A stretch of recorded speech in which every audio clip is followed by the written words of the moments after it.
যে একা ফেলে চলে গিয়েছিল তাকে কি সেকেন্ড চান্স দেওয়া উচিত? মানুষ বড় বিচিত্র স্বভাবের প্রাণী। বিশেষ করে যখন সে মায়ায় পড়ে তখন তার বিচার বুদ্ধি হিমালয়ের বরফের মতো গলতে শুরু করে। ফিরে আসা মানুষকে আবার গ্রহণ করা বা তাকে দ্বিতীয়বার সুযোগ দেওয়াটা আমাদের সমাজে একটা মহৎ কাজ হিসেবে দেখা হয়। কিন্তু মাঝে মধ্যে এই মহত্ব আর বোকামির মাঝে যে সূক্ষ্ম একটা রেখা আছে সেটা আমরা খেয়াল করি না। আচ্ছা, মানুষ কেন ফিরে আসে সেটা কি কখনো ভেবে দেখেছেন?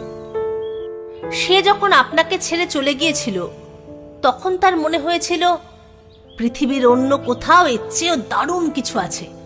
সে অন্য কোনো আকাশের নিচে সুখ খুঁজতে গিয়েছিল। কিন্তু যখন সে সেখানে সুবিধা করতে পারল না, চারপাশটা একটু অন্ধকার হয়ে এলো, অথবা সেই নতুনের চাকচিক্য ফুরিয়ে গেল, তখন তার হুট করে আপনার কথা মনে পড়ল।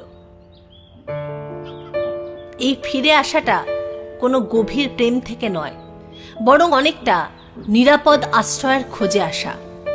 একে ভালোবাসা না বলে সুবিধাবাদ বলাই ভালো। যাকে একবার সুযোগ দিয়ে ফেলেছেন তাকে দ্বিতীয়বার সুযোগ দেওয়া মানে হলো তাকে আর একবার আপনার জীবন নিয়ে ছিনিমিনি খেলার লাইসেন্স দেওয়া। অনেকটা ভাঙা কাচের আয়না জোড়া দেওয়ার মতো। আপনি যত দামি আঠা দিয়ে আয়নাটা লাগান না কেন, ফাটলটা কিন্তু থেকে যায়।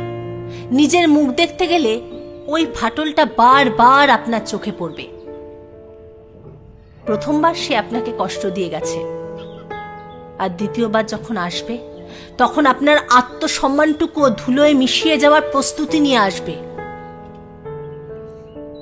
মানুষকে ক্ষমা করা ভালো, তবে সেই মানুষকে আবার নিজের ড্রয়িং রুমে সোফায় বসার সুযোগ দেওয়াটা মানে হলো নিজের পায়ে নিজে কুড়াল মারা।